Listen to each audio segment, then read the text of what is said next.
6 bullets to Perdition. Dust devils danced like drunken ghosts on the sun-baked main street of Redemption Gulch as Jedediah's Jed Stone squinted from the porch of the dusty mercantile.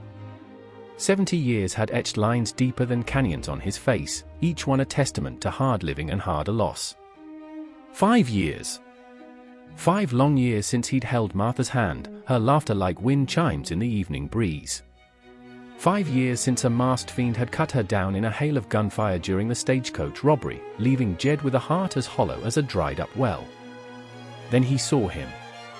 Riding tall in the saddle, flanked by 2 rough-looking hombres, the outlaw swaggered into town like he owned it, the jingle of his spurs a discordant symphony of impending doom.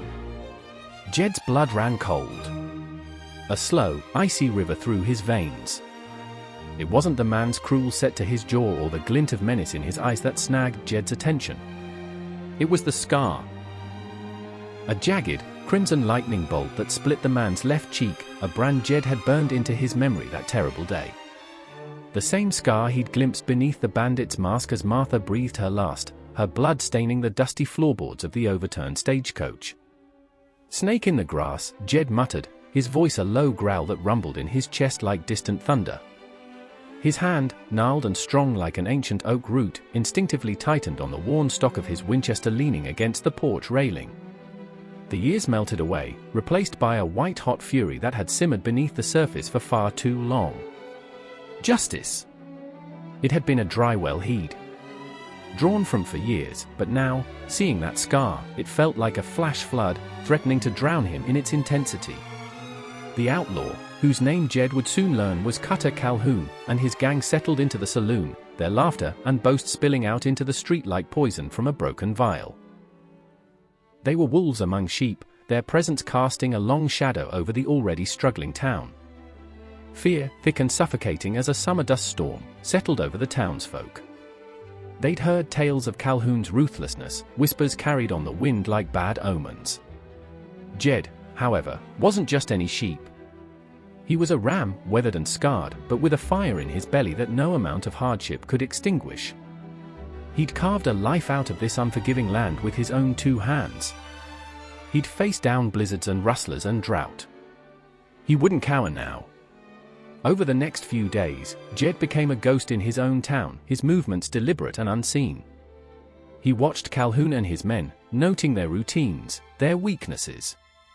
He was an old hound dog sniffing out his prey, his senses sharpened by years of tracking cattle and weathering storms. He oiled his Colt peacemaker until it gleamed like a promise, each click of the cylinder a silent vow. He sharpened his Bowie knife on a whetstone, the rasping sound a prelude to the storm he was brewing. He knew he was outnumbered, outgunned perhaps. But he had something they didn't, the burning fuel of righteous fury and the unwavering memory of Martha's gentle smile. He was a lone wolf facing a pack, but this wolf had teeth honed by grief and a heart steeled by loss. The tension in Redemption Gulch stretched tighter than a banjo string about to snap. The townsfolk walked on eggshells, their eyes darting nervously towards the saloon. Whispers replaced conversations, and the usual bustle of the town faded into a fearful silence. Calhoun's gang, emboldened by their unchallenged reign, grew bolder, their demands more brazen. Jed knew his time was running out. He couldn't let these vipers sink their fangs any deeper into his town. Tonight, the scales of justice would be balanced, one way or another. As dusk painted the sky in hues of blood orange and bruised purple, Jed slipped out of his cabin, a shadow moving through shadows. He carried his rifle, his movements fluid despite his age. He was a phantom of vengeance, a specter of retribution. He positioned himself across the street from the saloon, the rough wood of a deserted stable offering him cover. Through the grimy window, he could see Calhoun holding court, a bottle of whiskey in one hand, a deck of cards in the other, his scarred face illuminated by the flickering lamplight. Jed took a slow, deliberate breath, the dry air stinging his lungs. He could feel the weight of the years, the ache in his joints, but they were nothing compared to the ache in his heart. He had 1 shot, maybe 2. He had to make them count. He raised his rifle, the cold steel a familiar comfort against his cheek. He lined up the sights, the crosshairs settling on Calhoun's chest. His finger tightened on the trigger. Suddenly, a commotion erupted inside the saloon. A woman's scream pierced the raucous laughter, followed by the sharp crack of a gunshot. The scene inside became a chaotic blur of movement and shouting. Jed hesitated, his finger momentarily losing pressure on the trigger. What in the tarnation was going on? Was this his chance, or a deadly distraction? Then, through the swirling dust and the panicked shouts, he saw her. Standing defiantly in the doorway of the saloon, a small derringer smoking in her trembling hand, was Sarah Jenkins, the town's timid schoolteacher. Her face, usually pale and gentle, was now etched with a fierce determination Jed had never seen before.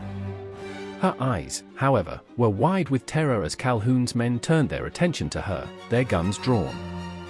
Calhoun, his scarred face contorted in a furious snarl, pointed a pistol directly at Sarah.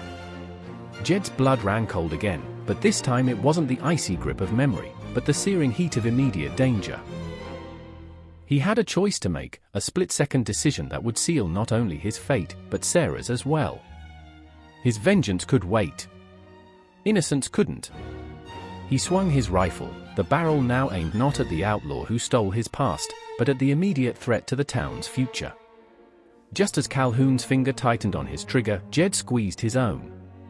The roar of the Winchester echoed through the tense silence of Redemption Gulch, followed instantly by another gunshot from inside the saloon. Did Jed's bullet find its mark? Had Sarah managed to defend herself? Or would they both become victims of Calhoun's brutal reign?